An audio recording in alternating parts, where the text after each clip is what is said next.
Parents and students, welcome to நிச்சயம் வெல்வோம் channel. NEET exam பத்தின அப்ளிகேஷன், லேட்டஸ்ட் அப்டேட், கவுன்சிலிங் பத்தியும் நம்ம சேனல்ல நிறைய வீடியோஸ் போஸ்ட் பண்ணுவேன். ஸோ நம்ம சேனல் நிச்சயம் வெல்வோமை சப்ஸ்கிரைப் பண்ணிட்டு வீடியோவை பாருங்க.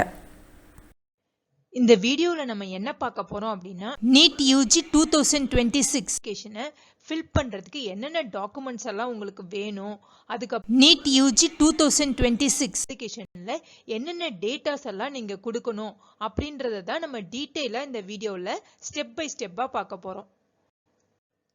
NTA அதாவது நேஷனல் டெஸ்டிங் ஏஜென்சி வந்து நீட் யூஜி 2026 அப்ளிகேஷனை ஓபன் பண்ணும்போதே அவங்க என்ன பண்ணுவாங்க அப்படின்னா, நீட் யூஜி 2026 அப்ளிகேஷனை ஃபில் பண்றதுக்கு first of all official website லிங்கை நமக்கு ரிலீஸ் பண்ணுவாங்க.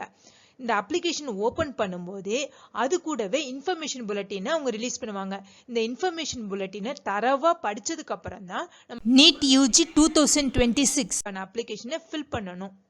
நீட் யூஜி 2026 இன்ஃபர்மேஷன் புல்லட்டின்ல என்னெல்லாம் மென்ஷன் பண்ணியிருப்பாங்க அப்படின்னா, எக்ஸாமினேஷன் ஸ்கீம்ல சிலபஸ் ஆஃப் நீட், அதாவது பிசிக்ஸ், கெமிஸ்ட்ரி, பாட்னி, சுவாலஜி இந்த சப்ஜெக்டோட சிலபஸை இன்க்ளூட் பண்ணியிருப்பாங்க.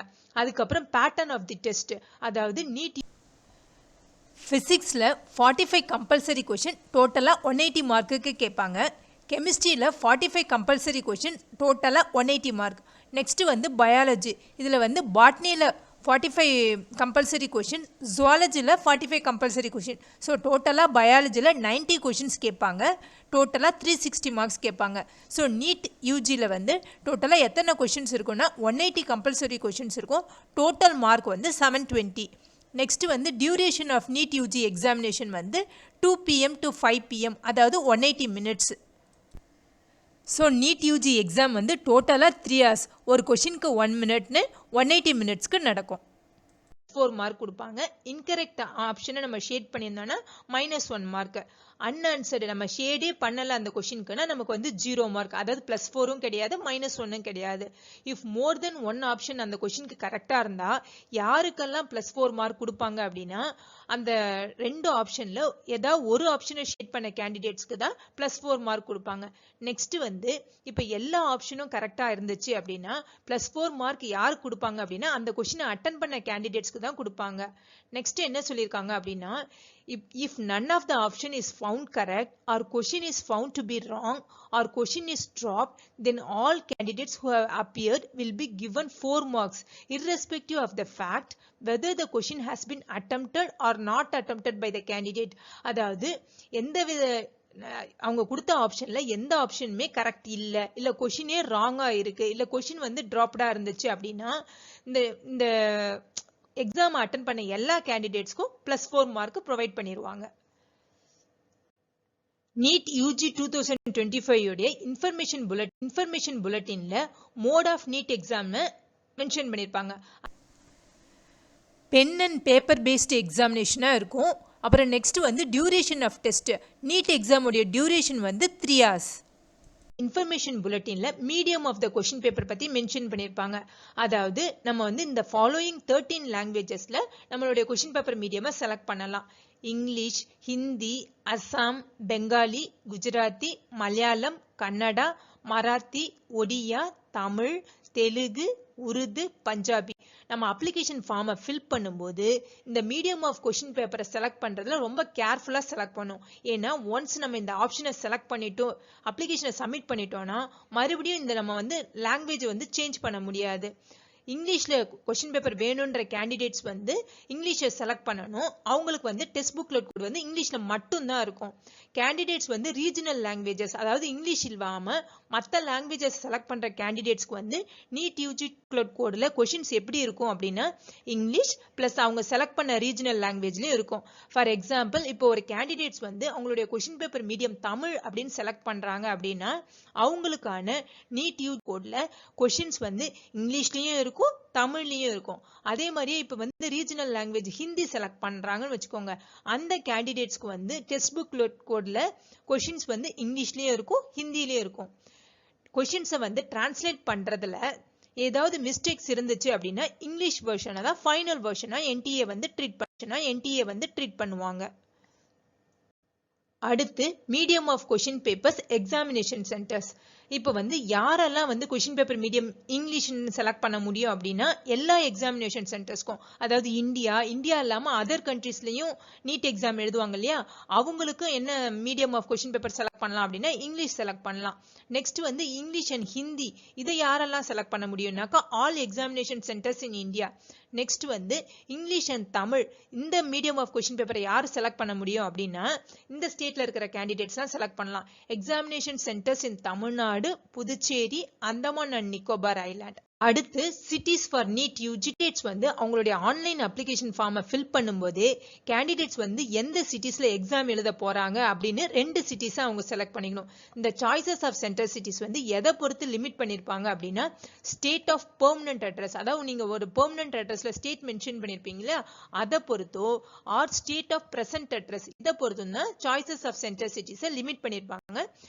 2026 செஷன்ல இருந்து ஜேஇஇ, நீட், CUET இந்த கேண்டிடேட்ஸ்லாம் அவங்களுடைய எக்ஸாம் சென்டர் சிட்டியை அவங்களாவே சூஸ் பண்ண முடியாது. ஆதார் கார்டில் அவங்களுடைய அட்ரஸ் மென்ஷன் பண்ணியிருப்பாங்க இல்லையா கேண்டிடேட்ஸ், அதை பேஸ் பண்ணி தான் NTA வந்து எக்ஸாம் சென்டர் சிட்டியை அலாட் பண்ண போகிறாங்க. ஒன்ஸ் நீட் அப்ளிகேஷன் ஓப்பன் ஆனதுக்கப்புறம் தான் நமக்கு இதை பற்றின கரெக்டான இன்ஃபர்மேஷன் தெரிய வரும். ஆகிறதுக்கான எலிஜிபிலிட்டி, லோயர் ஏஜ் லிமிட் என்ன கொடுத்துருக்காங்க அப்படின்னா கேண்டிடேட்ஸ் வந்து பார்ன் ஆன் ஆர் பிஃபோர் 31/12/2009, அது அவங்களுக்கு தான் 17 வயசு வந்து கம்ப்ளீட் ஆயிருக்கும். So candidates has completed 17 years of age at the time of admission or will complete that age on or before 31st December of the year of his admission to the first year of the undergraduate. Information புல்லட்டின்ல NEET UG examination ரிலேட்டடான important dates and fee details கொடுத்துருப்பாங்க. அதாவது இதுக்கான அப்ளிகேஷனை open பண்ணுவாங்க, அதுக்கான டேட்டையும் அவங்க mention பண்ணிடுவாங்க. நெக்ஸ்ட் வந்து last date of successful transaction of fee through credit, debit card, net banking, UPI. அதாவது நம்ம வந்து இந்த அப்ளிகேஷன் ஃபார்மை ஃபில் பண்ணுறதுக்கான ஃபீஸை வந்து ஆன்லைன் மோடில் மட்டும்தான் பே பண்ணணும். Credit card, debit card, net banking இல்லைன்னா UPI யூஸ் பண்ணி நம்ம பே பண்ணணும். அதுக்கப்புறம் கேண்டிடேட்ஸ் வந்து எவ்வளோ ஃபீஸ் பே பண்ணணும் அப்படின்றதையும் இன்ஃபர்மேஷன் புல்லட்டின்ல தெளிவாக மென்ஷன் பண்ணியிருப்பாங்க. லாஸ்ட் இயர் வந்து ஜென்ரல் கேண்டிடேட்ஸ் வந்து அப்ளிகேஷன் ஃபீஸா 1700 பே பண்ணணும்னு மென்ஷன் பண்ணியிருந்தாங்க. அதுக்கப்புறம் general, EWS economically weaker section, OBC நான் கிரீமி லேயர் இவங்கெல்லாம் 1600 பே பண்ணணும். நெக்ஸ்ட் வந்து SC, ST, PWBD அதாவது பிசிக்கலி சேலஞ்சு கேண்டிடேட்ஸ், அவங்க தேர்ட் ஜெண்டர் இவங்கெல்லாம் வந்து 1000 rupees பே பண்ணணும் அப்படின்னு மென்ஷன் பண்ணியிருந்தாங்க. அவுட் சைட் இந்தியாவா இருந்தா இந்த அப்ளிகேஷன் ஃபார்மோட எவ்வளவு ஃபீஸ் பே பண்ணணும் அப்படின்னா 9500 rupees பே பண்ணணும். நெக்ஸ்ட் வந்து டேட் ஆஃப் எக்ஸாமினேஷன், அதாவது எந்த டேட்ல எக்ஸாமை கண்டக்ட் பண்ணுவாங்க அப்படின்றதையும் இன்ஃபர்மேஷன் புல்லட்டின்ல நமக்கு கிளியரா மென்ஷன் பண்ணிடுவாங்க. அப்புறம் duration of timing of examination, என்ன டைமிங்கு, அதுக்கப்புறம் இந்த அப்ளிகேஷன் ஃபார்முக்கான வெப்சைட், அதாவது NTA-வோட அஃபிஷியல் வெப்சைட்டையும் அவங்க கொடுத்துருவாங்க. நெக்ஸ்ட் வந்து declaration of result on NTA website, எந்த டேட்ல NTA வந்து இந்த நீட் ரிசல்ட்டை டிக்ளேர் பண்ணுவாங்க அப்படின்ற அந்த டேட்டையும் அவங்க கிளியரா இன்ஃபர்மேஷன் புல்லட்டின்லயே மென்ஷன் பண்ணிடுவாங்க. கேண்டிடேட்ஸ் வந்து நீட் யூஜி எக்ஸாம்க்கு அப்ளை பண்றதுக்கு ஆன்லைன் மோட்ல மட்டும்தான், அதுவும் NTA வெப்சைட்ல தான் அப்ளை பண்ணணும். ஒரு கேண்டிடேட்ஸ் வந்து ஒன்லி ஒன் அப்ளிகேஷனை தான் சப்மிட் பண்ணணும். கேண்டிடேட்ஸ் வந்து இன்ஃபர்மேஷன் புல்லட்டின்ல இருக்கிற இன்ஸ்ட்ரக்ஷனை ஸ்ட்ரிக்டா ஃபாலோ பண்ணணும். கேண்டிடேட்ஸ் வந்து அவங்களுடைய இமெயில் அட்ரஸ், மொபைல் நம்பர் இதெல்லாம் ஆன்லைன் அப்ளிகேஷன் ஃபார்மை ஃபில் பண்ணும்போது அவங்க ப்ரொவைட் பண்ணணும். கேண்டிடேட்ஸோடைய ஓன் இமெயில் அட்ரஸ், மொபைல் நம்பரும் ப்ரொவைட் பண்ணலாம், இல்லைன்னா பேரண்ட் ஆர் கார்டியனோட இதை ப்ரொவைட் பண்ணலாம். இந்த இமெயில் அண்ட் மொபைல் அட்ரஸ்க்கு தான் NTA வந்து SMS இல்லைனாக்கா மற்ற டீடைல்ஸ் எல்லாத்தையும், OTP எல்லா டீடைல்ஸும் இந்த registered email address and mobile நம்பர்ஸ்க்கு மட்டும்தான் அனுப்புவாங்க.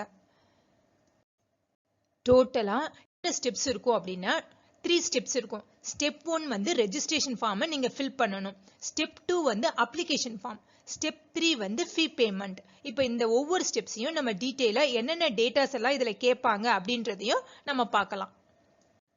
இன்ஃபர்மேஷன் புல்லட்டினுடைய கடைசியில அவங்க வந்து ஸ்பெசிமென் காப்பியும் இன்ஃபர்மேஷன் புல்லட்டினுடைய கடைசியில் அவங்க வந்து ஸ்பெசிமென் காப்பியும் என்டிஏ வந்து அட்டாச் பண்ணியிருப்பாங்க. இந்த ஸ்பெசிமென் காப்பியில் என்னெல்லாம் இருக்கும் அப்படின்னா, கேண்டிடேட்ஸ் வந்து இந்த அப்ளிகேஷன் ஃபார்மை ஃபில் பண்ணும்போது எப்படியெல்லாம் டேட்டாஸை கொடுக்கணும் அப்படின்றது தான் இந்த ஸ்பெசிமென் காப்பி. அதாவது கேண்டிடேட்ஸோட passport size photo, post card size photo, left and right thumb impression, signature, இதெல்லாம் எப்படி அப்லோட் பண்ணணும் அப்படின்னு ஒரு எக்ஸாம்பிளையும் அவங்க வந்து இன்க்ளூட் பண்ணியிருப்பாங்க. இந்த நீட் யூஜி அப்ளிகேஷன் ஃபார்மை ஃபில் பண்ணுறதுக்கான ஸ்டெப் 1 ரெஜிஸ்ட்ரேஷன் ஃபார்ம். இந்த ரெஜிஸ்ட்ரேஷன் ஃபார்மை ஃபில் பண்ணும்போது என்னென்ன டேட்டாஸ் எல்லாம் நீங்கள் கொடுக்கணும் அப்படின்றத நம்ம டீட்டெயிலாக தெரிஞ்சுக்கலாம். ஃபஸ்ட்டு கேண்டிடேட்ஸ் வந்து அவங்களுடைய அப்ளிகேஷன் ஃபார்மை சப்மிட் பண்ணுறதுக்கு லாகின் அண்ட் ஐடென்டிஃபிகேஷன் பண்ணணும். கேண்டிடேட்ஸ் வந்து அவங்களுடைய ஆதார் நம்பர், அப்படி இல்லாட்டி டிஜிலாக்கர் அக்கௌண்ட் நம்பர், அப்படி இல்லாட்டி academic bank of credit ID, Indian passport இருந்துச்சுன்னா இந்தியன் பாஸ்போர்ட் நம்பர் யூஸ் பண்ணிக்கலாம். நான் இந்தியன் கேண்டிடேட்ஸ் வந்து நான் இந்தியன் பாஸ்போர்ட் நம்பர் யூஸ் பண்ணிக்கலாம். அதுக்கப்புறம் பேன் கார்டு, இதில் ஏதாவது ஒன்று யூஸ் பண்ணி கேண்டிடேட்ஸ் வந்து லாகின் பண்ணும். ஏதாவது ஆதார் நம்பர், டிஜிலாக் அக்கௌண்ட், இல்லைன்னா academic bank of credits ID, Indian passport, PAN card, இந்த நம்பர் யூஸ் பண்ணி தான் கேண்டிடேட்ஸ் வந்து லாகின் அண்ட் ஐடென்டிஃபிகேஷன் பண்ணணும். அதுக்கப்புறம் கேண்டிடேட்ஸ் வந்து அவங்களுக்கான பாஸ்வேர்டை அவங்களே கிரியேட் பண்ணணும். செக்யூரிட்டி கொஷின்ஸ் கொடுத்து என்டர் பண்ணணும். நெக்ஸ்ட் வந்து இதெல்லாம் கொடுத்ததுக்கு அப்புறம் இந்த நீட் யூஜி அப்ளிகேஷன்ல அவங்களுக்கான அப்ளிகேஷன் நம்பர் வந்து சிஸ்டமே ஆட்டோ ஜென்ரேட் பண்ணும். இந்த அப்ளிகேஷன் நம்பரை அவங்க நோட் பண்ணிக்கணும். ஃபர்தர் லாகின்கெல்லாம் இந்த application number and password use பண்ணி தான் அவங்க லாகின் பண்ணணும். நெக்ஸ்ட் இந்த ரெஜிஸ்ட்ரேஷன் ஃபார்ம்ல என்ன டீடைல்ஸ் கொடுக்கணும் அப்படின்னா பர்சனல் டீடைல்ஸ் கொடுக்கணும். அதாவது கேண்டிடேட்டோட நேம், கேண்டிடேட்டோட father or guardian name, mother or guardian name, அப்புறம் கேண்டிடேட்ஸோடைய டேட் ஆஃப் பர்த் என்ட்ரு பண்ணணும். கேண்டிடேட்ஸோட ஜெண்டரை செலக்ட் பண்ணணும். அதுக்கப்புறம் அவங்களுடைய நேஷனாலிட்டி. நெக்ஸ்ட் வந்து ஐடென்டி டைப், அதாவது நம்ம ஆதார் யூஸ் பண்ணி ஐடென்டி பண்ண போறோமா இல்லை பேன் கார்டா, அந்த மாதிரி ஐடென்டி டைப்பை செலக்ட் பண்ணணும். நம்ம என்ன ஐடென்டி டைப் கொடுக்குறோமோ அதுக்கான ஐடென்டிஃபிகேஷன் நம்பரையும் என்டர் பண்ணணும். நெக்ஸ்ட் கேண்டிடேட்ஸோட ப்ரெசன்ட் அட்ரஸ் டீடைல் கொடுக்கணும். நெக்ஸ்ட் வந்து கேண்டிடேட்ஸோட பெர்மனன்ட் அட்ரஸ் டீடைல் கொடுக்கணும். ஸ்டெப் 2 வந்து அப்ளிகேஷன் ஃபார்மை ஃபில் பண்ணும்போது கேண்டிடேட்ஸ் வந்து அவங்களுடைய கொஷின் பேப்பர் மீடியமை சூஸ் பண்ணணும். எக்ஸாமினேஷன் சிட்டிஸ், அதாவது 2 எக்ஸாமினேஷன் சிட்டிஸை கேண்டிடேட்ஸ் வந்து செலக்ட் பண்ணணும். அதுக்கப்புறம் கேண்டிடேட்ஸ் வந்து அவங்களுடைய எஜுகேஷனல் குவாலிஃபிகேஷன் டீடைல்ஸை ப்ரொவைட் பண்ணணும்.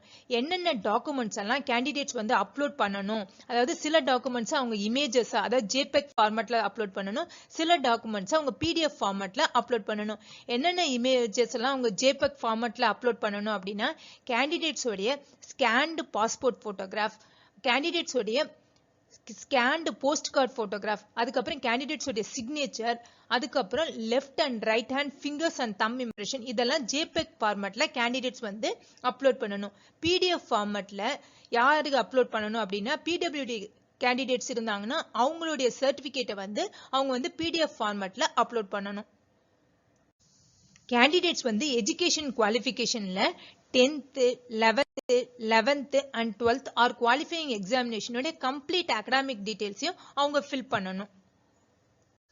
அடுத்து ஸ்டெப் 3 வந்து ஃபீ பேமெண்ட். அதாவது கேண்டிடேட்ஸ் வந்து இந்த நீட் யூஜி எக்ஸாமினேஷனுக்கான அப்ளிகேஷன் ஃபீஸை ஆன்லைன் மோட்ல மட்டும்தான் சப்மிட் பண்ண முடியும். அதாவது net banking, credit card, debit card, UPI use பண்ணி பே பண்ணணும். ஒன்ஸ் கேண்டிடேட்ஸ் வந்து அவங்களுடைய ஃபீஸை சக்சஸ்ஃபுல்லா பே பண்ணா மட்டும்தான் கன்ஃபர்மேஷன் பேஜ் வந்து ஜென்ரேட் ஆகும். நெக்ஸ்ட் வந்து கேண்டிடேட்ஸ் வந்து எந்தெந்த டாக்குமெண்ட் எல்லாம் ரீடைன் பண்ணி வச்சிருக்கணும் ஃபியூச்சர் ரெஃபரன்ஸ்க்காக அப்படின்னா இந்த confirmation page of online application, அதாவது நீட் யூஜி எக்ஸாமினேஷனுக்கு அப்ளை பண்ண அப்ளிகேஷனோட கன்ஃபர்மேஷன் பேஜோட பிரிண்ட் அவுட்டை அவங்க ரீடைன் பண்ணி வச்சுக்கணும். நெக்ஸ்ட் வந்து ப்ரூஃப் ஆஃப் ஃபீ பெய்டு, அதாவது bank transaction detail supported by confirmation page, இந்த டீடைலையும் வச்சுக்கணும். நெக்ஸ்ட் வந்து at least 4 to 6 copies of identical passport size photo and 4 to 6 postcard size photography which were scanned and uploaded on the online application. அதாவது இந்த NEET அப்ளிகேஷனுக்கு candidates use பண்ண போற passport size photo, அதுக்கப்புறம் postcard size photo, இதோடைய 4 to 6 காப்பீஸை candidates வந்து வச்சிருக்கணும். ஏன்னா further reference, future ரெஃபரன்சஸ்க்கு இந்த போஸ்ட்கார்ட் சைஸ் போட்டோஸ், அதுக்கப்புறம் பாஸ்போர்ட் சைஸ் போட்டோஸை தான் அவங்க யூஸ் பண்ற மாதிரி இருக்கும். ஃபைனலாக என்னென்ன டாக்குமெண்ட்ஸ்லாம் நீங்கள் அப்லோட் பண்ணணும் அப்படின்னு சொல்லிட்டு இந்த ஸ்லைடில் நான் உங்களுக்கு சம்மரைஸ் பண்ணியிருக்கேன். கேண்டிடேட்ஸ் வந்து அவங்களுடைய நீட் யூஸ் அப்ளிகேஷனில் ரீசன்ட் ஃபோட்டோகிராஃப் யூஸ் பண்ணணும். அது வந்து கலர் ஃபோட்டோவாகவும் இருக்கலாம், இல்லை பிளாக் அண்ட் ஒயிட் ஃபோட்டோவாகவும் இருக்கலாம். மேக்ஸிமம் கலர் ஃபோட்டோவாக இருக்கிறது அட்வைசபிள். அவங்களுடைய ஃபேஸ் வந்து 80% வந்து கிளியராக தெரியணும். அவங்க வந்து எந்த மாஸ்க்கும் போடக்கூடாது. அவங்களுடைய ஃபோட்டோ வந்து ஒயிட் பேக்ரவுண்டில் இருக்கணும்.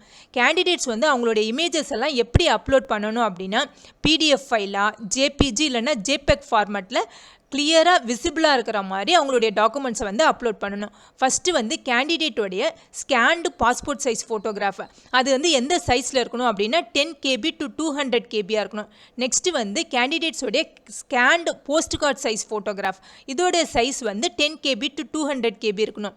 நெக்ஸ்ட்டு வந்து கேண்டிடேட்ஸோடைய scanned left and right hand fingers and thumb impression, அதாவது ஒரு ஒயிட் பேப்பரில் கேண்டிடேட்ஸ் வந்து அவங்களுடைய 10 ஃபிங்கர்ஸையும் left and right hand fingers 10 ஃபிங்கர்ஸையும் வச்சு அதை வந்து ஸ்கேன் பண்ணி அவங்க அப்லோட் பண்ணணும். இதோட சைஸ் வந்து 10 KB to 200 KB இருக்கணும். நெக்ஸ்ட்டு வந்து கேண்டிடேட்டோடைய சிக்னேச்சர் இதோட சைஸ் வந்து 10 KB to 50 KB இருக்கணும். நெக்ஸ்ட்டு வந்து கேண்டிடேட்ஸோடைய ஸ்கேன்டு கேட்டகரி சர்டிஃபிகேட், அதாவது எலிஜிபிள் கேண்டிடேட்ஸ் வந்து கேட்டகரி சர்டிஃபிகேட்டை அப்லோட் பண்ணணும். இதோட சைஸ் வந்து 50 KB to 300 KB இருக்கணும். நெக்ஸ்ட்டு வந்து கேண்டிடேட்ஸோடைய கிளாஸ் 10 சர்டிஃபிகேட் இதோட சைஸ் வந்து 50 KB to 300 KB இருக்கணும். அதுக்கப்புறம் present address and permanent address proof document, அதாவது ஆதார் என்ன டாக்குமெண்ட்ஸ் அவங்கக்கிட்ட அட்ரஸ் ப்ரூஃப்க்கு இருக்கோ அந்த டாக்குமெண்ட்டை அவங்க அப்லோட் பண்ணணும். இதோட சைஸ் வந்து 50 KB to 300 KB. NRI, OCI, foreign candidates அவங்களுக்கு வந்து அதுக்கான டாக்குமெண்ட்ஸை அப்லோட் பண்ணணும். பிடபிள்யூடி கேண்டிடேட்ஸ் வந்து அவங்களுக்கான டாக்குமெண்ட்ஸை அப்லோட் பண்ணணும். உங்களுக்கு இந்த வீடியோ யூஸ்ஃபுல்லாக இருந்தால் லைக் பண்ணுங்கள், உங்கள் ஃப்ரெண்ட்ஸோடு ஷேர் பண்ணுங்கள், மறக்காமல் நிச்சயம் வெல்வோம் சேனலை சப்ஸ்கிரைப் பண்ணுங்கள். தேங்க்ஸ் ஃபார் வாட்சிங்.